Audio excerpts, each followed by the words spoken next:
Today on Aging Untold, when caregivers become the invisible patient. Everybody says, take a break, find respite, go out to eat, do lunch, go see your girlfriends. And you're like, when? When can I do that? We'll show you how to recognize caregiver strain, protect your body and mind, and find the support you need. Plus, talking to your doctor. I want patients to come in and tell me specifically what they're feeling and why it's a change. Something has changed and how it's affecting them. Learn how to say what matters, ask the questions that count, and make your voice heard in the exam room. And later, finding her true voice. Who are you? I didn't know. I was whatever you wanted me to be. How one woman overcame her struggles by hitting play on a new chapter. Experts with advice and solutions. You're watching Aging Untold with Aging Well Coach Catherine Ambrose, gerontologist Sam Craddock, aging expert Amy O'Rourke, and board-certified physician Dr. Ray Rogers. We're all getting older. It's about time we talked about it. Welcome to Aging Untold. More than 60 million Americans provide care for a family member. Most are women and over half are 50 or older. And because caregiving is so demanding, many often skip checkups, lose sleep, and endure chronic stress, putting their physical and mental health at serious risk. Sam, how can we detect this early so caregivers don't become the invisible patient? Well, in the medical world, we keep charts and we keep track of everything. The one thing we don't chart is our caregivers. They're completely uncharted. We're not checking in on them. We're not checking up on them. We're not keeping track of them. And, they're the highest, they're the largest unpaid, unsupported, untrained workforce in this country. And we're not giving them what they need. So if you truly want to care for the patient, you have to care for the person that's supporting them. And so we in the community, we as the professionals, we actually need to do a better job. And the caregivers themselves that are out there, I get it. Everybody says, take a break, find respite, go out to eat, do lunch, go see your girlfriends. And you're like, when? When can I do that? And you can't. Most of them can't. Most of them don't have the time. And you know that. Right. And so I say find an online support system. Find an online support system, but find education.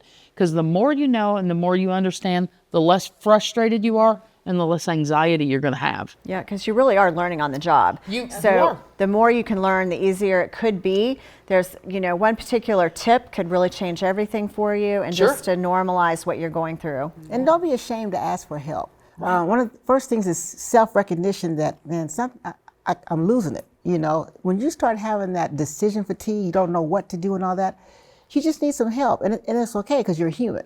Right. You're human. And we understand that society and the medical field, we really have failed because every time we have someone who's needing a caregiver, it should be, like you said, 2 charts.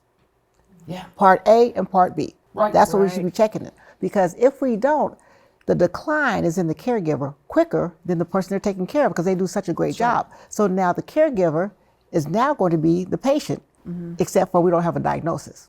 Right.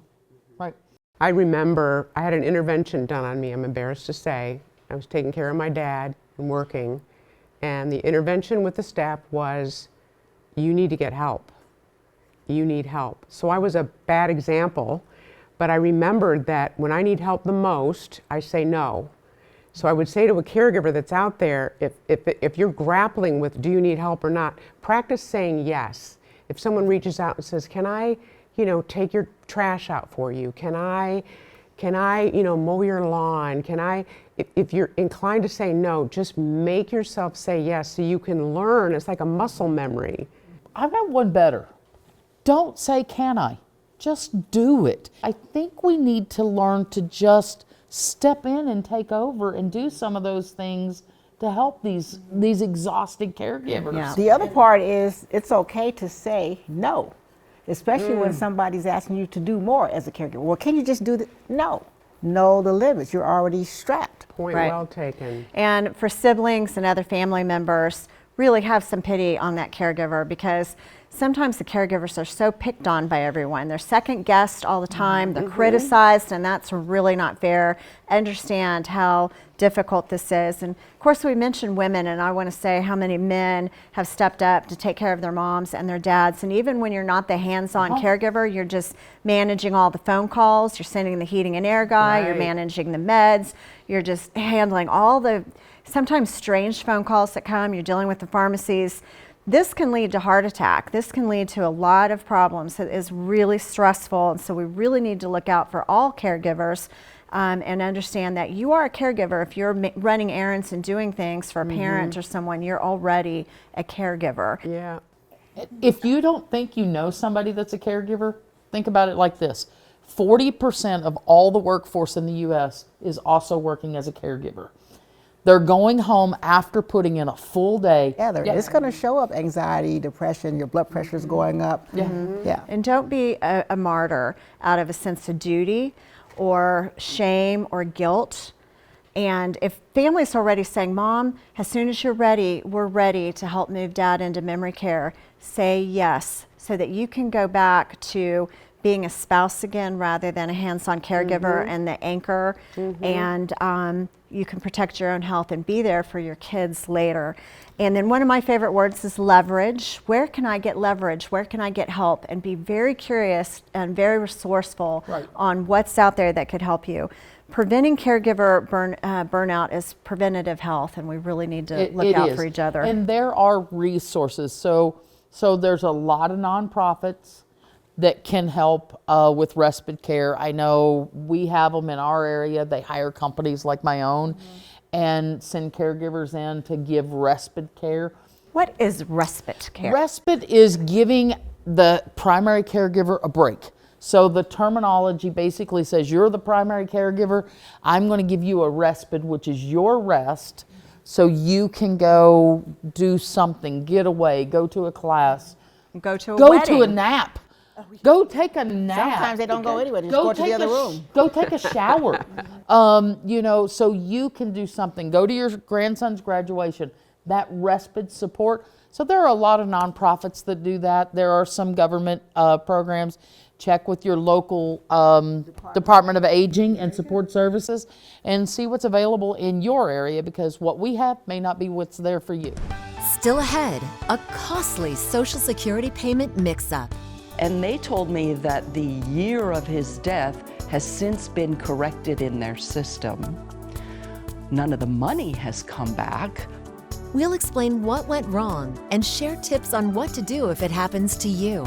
But first, And as a patient, I would tell you, say everything that you feel. Say everything. we'll show you how to voice health concerns with confidence so your doctor listens and you get the care you need.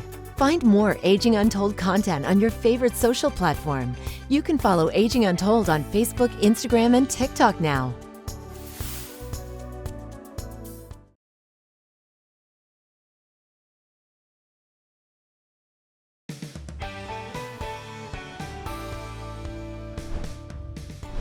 The average time of a doctor's visit is less than 20 minutes, and too often patients leave with more questions than answers. So how do you ensure that your concerns are heard and that your physician is really listening? Ray, can we bridge the communication gap between patient and doctor within such a short time frame? Very hard, but you just have to get your point across, and you have to come with intentional questions and know how you're addressing the physician, and also think about how the physicians we are taught and how we think. So most physicians are taught, look at symptoms, diagnosis, so they're listening to what you're telling them, what you're feeling in terms of objective things like, I've had a cough, how long have you had it, when did it start, all those different things that you can help us to make that diagnosis, because really you're trying to go very quickly on a very limited time. What would you like the patients to do? How would you like patients to prepare? Well, I want patients to come in and tell me specifically what they're feeling and why it's a change. Something has changed and how it's affecting them, and that this is not their norm. You have to realize, especially with our aged community, we're dealing with hearing loss. We're dealing with processing that's slower. Not that there's a cognitive impairment, but we process things slower as we age. And so the time that they come in and they start to talk, and then you're not, the doctor's talking and you're not even processing what's being said. And most of our age community, they have a white coat syndrome. Like, they've already held our doctors up to this higher level, and they don't feel like they're talking with a peer. They feel like they're being in the room with somebody that's above them. So asking questions and insisting on good care is not in the norm. That's why I like to tell people, bring somebody with you just in case that happens, and do a detailed write-up of all the medical history that you think might be important and the issues that you want solved. Hand it to the nurse coming in when they're weighing you and taking your blood pressure. Make sure the doctor gets it before he walks in, so he or she can read through it. And then when they're listening to you, they've already heard some of it, so they can process faster. And to the point, yes, bring somebody in if you can. But if you can't, like, I lived in California. My mom was in Kentucky. And I was able to attend almost every doctor's appointment she ever had on a phone. She would call, put it on speakerphone, and the doctor knew and would talk to her and talk to me. I could ask questions. I would hear what was being said, and I could help her process it. So if you're that loved one and you can't attend in person, can you take 7-8 minutes and be on a phone call? I love putting them on speakerphone. I think you're going to get more intentional care, more time. And remember, too, that if your parents are experiencing brain change, they might just say, oh, I'm fine. And you might feel very frustrated about that, but that's maybe just where their brain is at. So really do need people to go with you, and get paperwork signed early on so you have the authority to speak to the doctor's office. Stay with us. You're watching Aging Untold. Still to come. And people said, what the hell is that all about, Donna? I said, when am I going to stop walking on eggshells? How music and art inspired one woman to find her own voice. Up next, You hear stories out there about people dying and continuing to get payments. Well, this is the opposite. one woman's efforts to correct a huge payment error with Social Security after her father's death. Go to aginguntold.com or subscribe to the Aging Untold YouTube channel for more.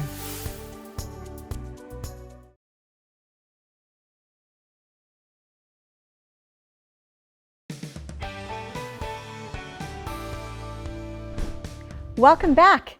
Mistaken Social Security payments are rare, but with the Social Security Administration delivering monthly benefits to more than 73 million people, they do occur. Susan Campbell in Arizona explains how a single number caused a whole year's worth of payments to disappear from a bank account, and shows you what to do if something similar happens to you. They took us on a cruise for their 50th wedding anniversary. Barbara Limmer's dad passed away just a few days shy of his 98th birthday. She celebrated his life. Uh-oh, now I'm gonna tear up. He really had an amazing life. Then got to work, getting his estate in order. Imagine her surprise when she logged into his bank account and saw 12 big debits on the same day. And I called the bank, and they said the date that they were given from Social Security that he died was February 2024. He died in 2025. Same day, wrong year. So on one day, there are 12 debits on his bank account for each of the 12 months of Social Security payments. She called Social Security. And there was an over 2-hour wait. And the one time that I called before 8 in the morning, there was only over a 90-minute wait. They told her she needed an in-person appointment. That was a 2.5-week wait.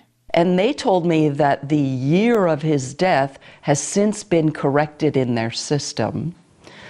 None of the money has come back. And you just need this handled. This is a lot of money. Yeah, it is. You hear stories out there about people dying and continuing to get payments. Well, this is the opposite. Social Security miskeyed the year of his death and took a year's worth of payments that were valid.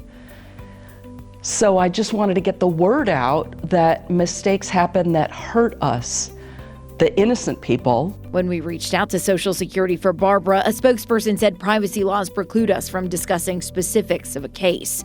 but we will reach out to Ms. Slimmer directly and assist. He got a letter. They did, and right after, the money, all 12 months worth of payments, was returned to the account. The Social Security Administration says you should visit your local Social Security office as soon as possible to correct any errors, to reinstate or stop benefits. I was so thankful that that got resolved. I can't imagine having a year's worth of income pulled out. Yeah, but it didn't get resolved until they reached out because it was going on a report. So they're so quick to snatch it, but they're not quick to return it. I was amazed that there was enough money in the account. Yeah, I was too. To debit a whole year's worth of Social Security. Did they send her information on, that final certificate of what was submitted to Social Security for us to all be looking at the information and know, to validate all of our information and know if that's correct? Mm-hmm. I don't know. No, it's a good thought. Yeah. It's a good thought. Like if you wanted to go to the Social Security office right after death and just communicate what do you have in your system, that's a great idea. Yeah. Yeah. I was thinking, boy, I don't think I could handle being 2 hours on the phone waiting. I wonder if you could just show up and just sit in the waiting room until you're seen. That's why you need try an that, appointment. Catherine. No, I write reports and make calls and wait while that music's just going and going and going. Oh my. Well, and I was thinking too, he might not have been living on the money, but his family probably needed those funds to be there to make, who knows, house payments and whatever else. So, yikes. Next, That's done on a paper bag I took out of the garbage. Isn't that kind of cool? how music and her artwork inspired her to have confidence and her own voice. Find more Aging Untold content on your favorite social platform. You can follow Aging Untold on Facebook, Instagram, and TikTok now.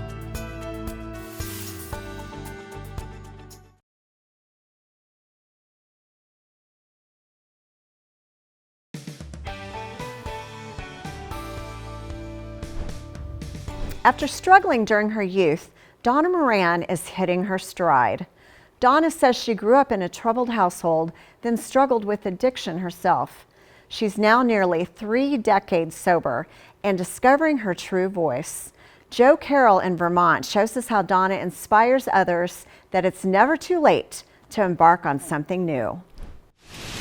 High up Hill Street in Barrie, Donna Moran has her own garage gallery. That's done on a paper bag I took out of the garbage. Isn't that kind of cool? A self-taught artist I didn't know I could do this. with a story to tell. Isn't this weird? And people said, what the hell is that all about, Donna? I said, when am I going to stop walking on eggshells? Now 71, she started making artwork in her 40s. It was a dark period in her life, suffering from deep depression. You don't know if she's dead or alive. Has she gone into another world? But this is how I felt. Growing up in Chelsea, Donna says she was physically abused by her alcoholic father. Couldn't behave like this out in public, but he could behind closed doors. She struggled at home and at school. You weren't popular? No. Donna married and divorced. It was her therapist who asked the question. Who are you? I didn't know. I was whatever you wanted me to be. And like her dad, had a battle with the bottle. God willing, the creek don't rise. It's been 27 years for me. You haven't had a drink? I haven't had a drink. Art gave her confidence, along with something else that changed her tune. Hey! Donna took up singing and playing guitar. A fellow musician named her Donna Thunder Moran. Hey, you don't need a rainbow. Now she's performing just about every night in central Vermont. Don't need a pot of gold. Donna says her transformation from darkness to light couldn't have happened without her partner of 16 years, Chris Martin. The combination of the two of us kind of brought out a huge confidence, I think. So what I see is the real deal? Yes, yeah, it is. She'd have a hard time faking it. It's Saturday night. It's Saturday night. If you don't know how to make yourself happy, you're never going to be happy. And I've got plenty to do.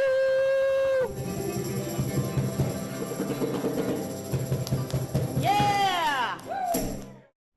If you don't know how to make yourself happy, then you're never going to be happy. I love that expression. I do. What a message.